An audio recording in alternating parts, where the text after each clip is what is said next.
आज है 4 फरवरी बुधवार का दिन। हरकारा के इस ऑडियो अंक में आपका स्वागत है। हरकारा लेकर आया है आज के न्यूज़लेटर का पॉडकास्ट जिसे आपके लिए तैयार किया है निधीश त्यागी के साथ राजेश चतुर्वेदी, गौरव नौरियाल और फलक अफशान ने। जिन खबरों का जिक्र हम यहाँ कर रहे हैं उनके लिंक्स और विस्तृत जानकारी मूल न्यूज़लेटर में है। हरकारा यानी हिंदी भाषियों के लिए क्यूरेटेड न्यूज़लेटर। ज़रूरी खबरें और विश्लेषण, शोर कम, रोशनी ज़्यादा। आज के इस अंक में हम देश और दुनिया की उन बड़ी खबरों का विश्लेषण करेंगे जो सीधे आपसे जुड़ी हैं। आज संसद में एक बड़ा धमाका हुआ जब राहुल गांधी ने पूर्व सेना प्रमुख की किताब लहराते हुए चीन सीमा विवाद पर सरकार को घेरा। वहीं सुप्रीम कोर्ट में ममता बनर्जी ने चुनाव आयोग को व्हाट्सएप कमीशन करार दे दिया। हम जानेंगे कि क्या राष्ट्रीय सुरक्षा सलाहकार अजीत डोभाल ने अमेरिका जाकर भारत अमेरिका रिश्तों को बिगड़ने से बचाया। मणिपुर में एक साल बाद बनी नई सरकार और क्रिकेट के मैदान पर भारत पाकिस्तान के बीच छिड़ी नई जंग पर भी हमारी नजर रहेगी। साथ ही बात करेंगे रूस द्वारा अफ्रीकी नागरिकों को धोखे से युद्ध में भेजने की चौंकाने वाली रिपोर्ट पर। आइए शुरू करते हैं खबरों का सिलसिला विस्तार से। लोकसभा में विपक्ष के नेता राहुल गांधी ने बुधवार को एक बड़ा राजनीतिक विवाद खड़ा कर दिया। उन्होंने पूर्व सेना प्रमुख एमएम नरवणे के अप्रकाशित संस्मरण यानी मेमोय के अंशों का हवाला दिया। संसद परिसर में पत्रकारों से बात करते हुए राहुल ने अपने हाथ में एक दस्तावेज लहराया। उनका दावा था कि सरकार इस किताब के अस्तित्व को इसलिए नकार रही है क्योंकि इसमें 2020 के भारत चीन संघर्ष की असहज करने वाली सच्चाई है। राहुल गांधी ने आरोप लगाया कि जब लद्दाख सीमा पर तनाव चरम पर था तब प्रधानमंत्री नरेंद्र मोदी ने अपनी जिम्मेदारी नहीं निभाई। राहुल ने नरवणे के कथित संस्मरण का हवाला देते हुए कहा कि उस समय सेना प्रमुख ने खुद को अकेला और सिस्टम द्वारा त्यागा हुआ महसूस किया था।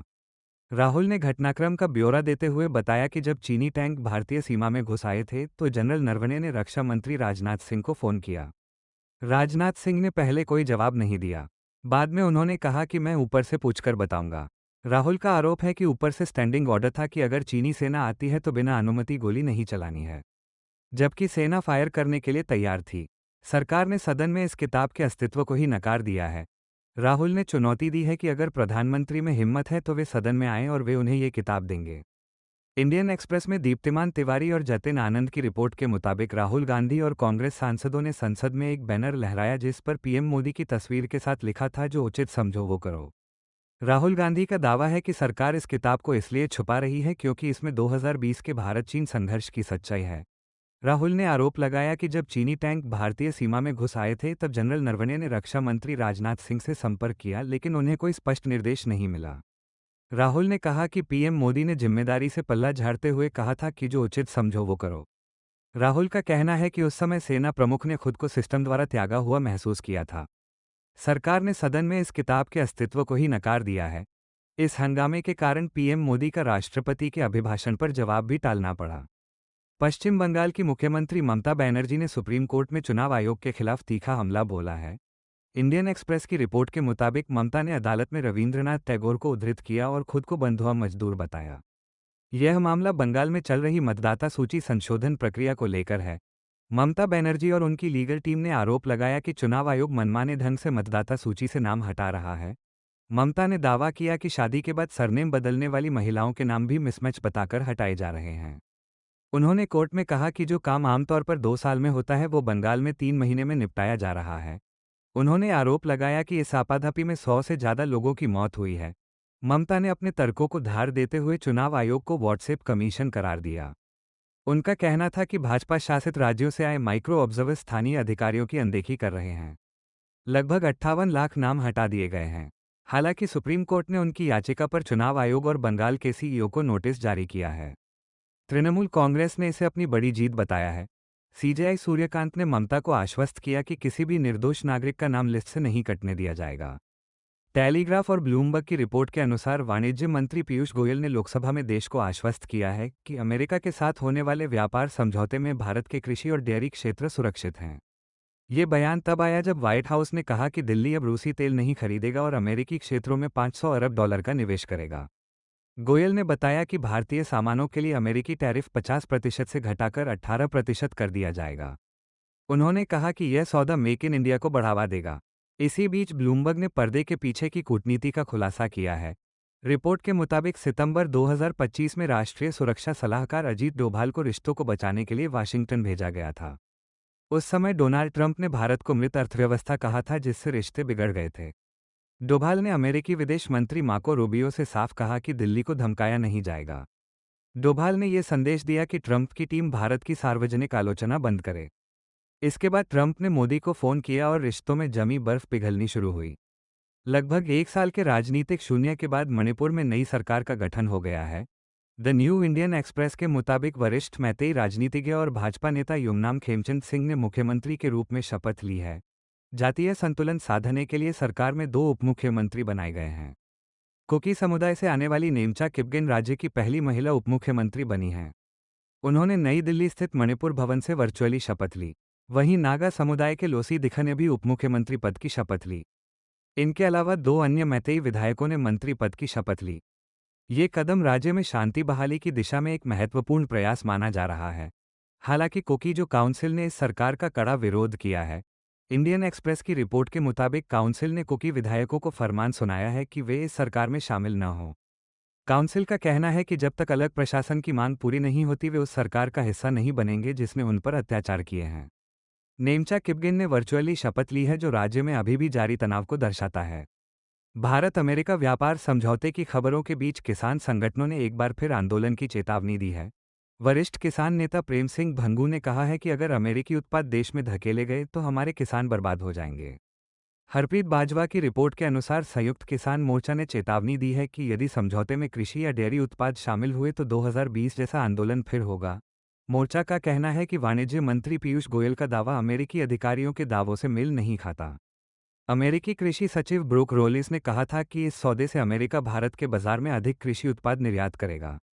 किसान नेताओं ने कहा कि जब तक वे सौदे की बारीकियों को नहीं पढ़ लेते तब तक विरोध जारी रहेगा। किसान मजदूर मोर्चा ने पंजाब में मंत्रियों के आवासों के सामने प्रदर्शन करने का ऐलान किया है। सुप्रीम कोर्ट ने केंद्र सरकार से पूछा है कि क्या जलवायु कार्यकर्ता सोनम वांगचुक की स्वास्थ्य स्थिति को देखते हुए उनकी हिरासत पर फिर से विचार किया जा सकता है। द टेलीग्राफ वेब डेस्क के अनुसार अदालत ने पाया कि वांगचुक की मेडिकल रिपोर्ट ठीक नहीं है। पीठ ने मौखिक रूप से टिप्पणी की कि हिरासत के आदेश को 5 महीने हो चुके हैं। अदालत ने एक अधिकारी के रूप में सरकार से मानवता के आधार पर सोचने को कहा। हालांकि केंद्र की ओर से पेश एएसजी के एम नटराज ने तर्क दिया कि वांगचुक पिछले साल लेह में हुई हिंसा के लिए जिम्मेदार थे। उन्होंने कहा कि वांगचुक के भड़काऊ भाषणों ने भीड़ को उकसाया था। मामले की सुनवाई जारी रहेगी। देश में शिक्षा के ढांचे को लेकर एक चिंताजनक खबर सामने आई है। करियर्स 360 की रिपोर्ट के अनुसार केंद्रीय शिक्षा राज्य मंत्री जयंत चौधरी ने लोकसभा में बताया कि पिछले 10 वर्षों में पूरे भारत में 93,000 से अधिक स्कूल बंद हो गए हैं। इनमें से अधिकांश स्कूल दशक के पहले 6 वर्षों में बंद हुए।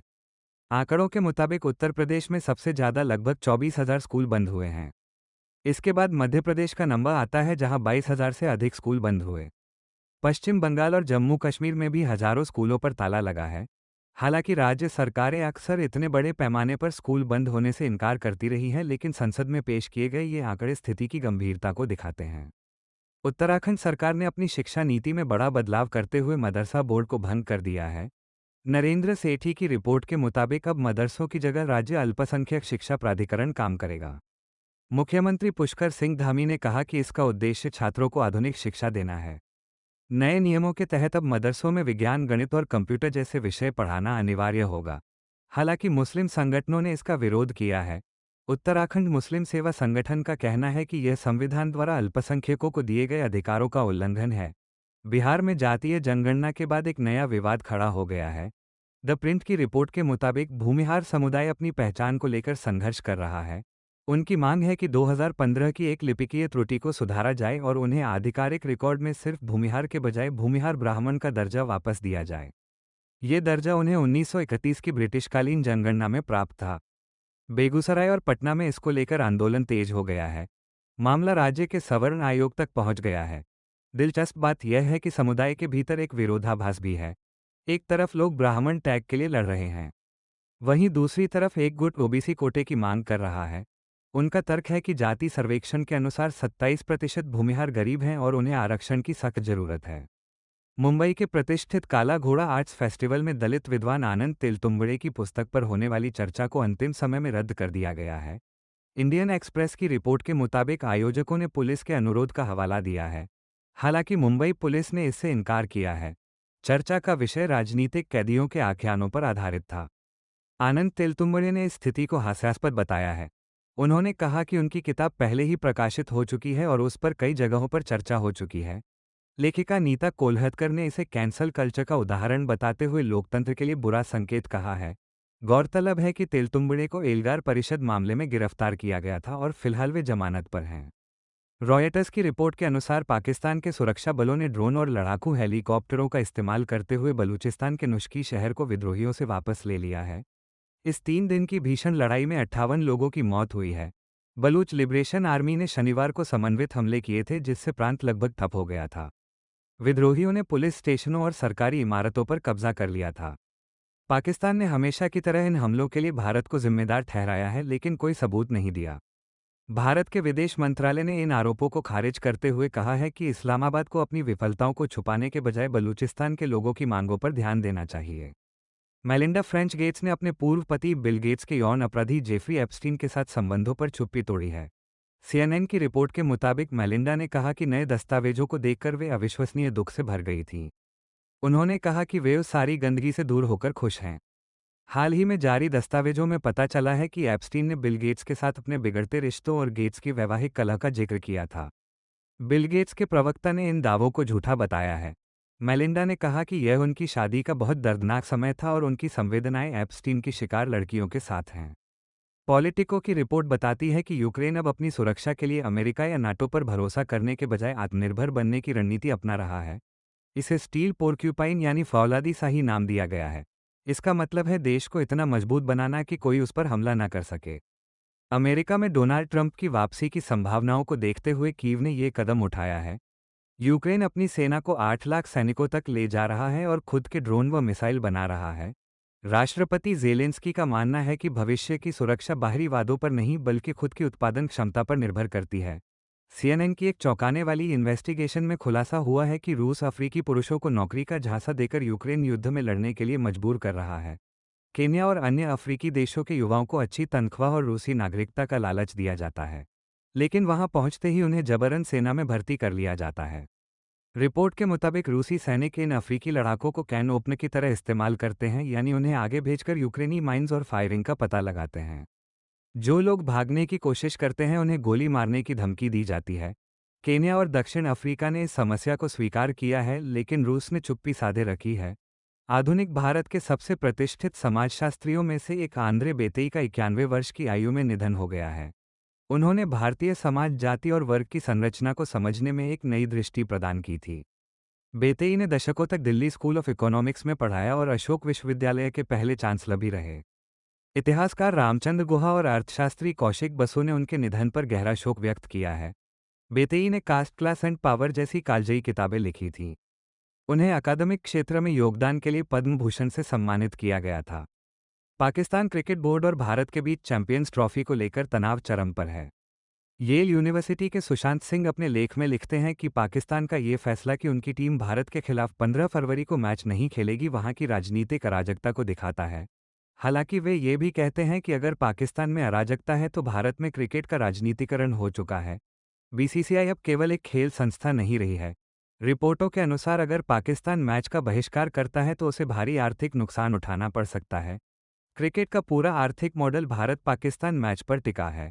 लेखक चेतावनी देते हैं कि यह गतिरोध वैश्विक क्रिकेट को आर्थिक और नैतिक रूप से दिवालियापन की ओर ले जा रहा है। तो ये थी आज की बड़ी खबरें। उम्मीद है हरकारा का यह अंक आपको पसंद आया होगा। अपनी राय और सुझाव हमें जरूर भेजें। हम मिलेंगे अगले पॉडकास्ट में कुछ और नई जानकारियों के साथ। तब तक के लिए जुड़े रहिए हरकारा के साथ। शोर कम, रोशनी ज़्यादा। नमस्कार।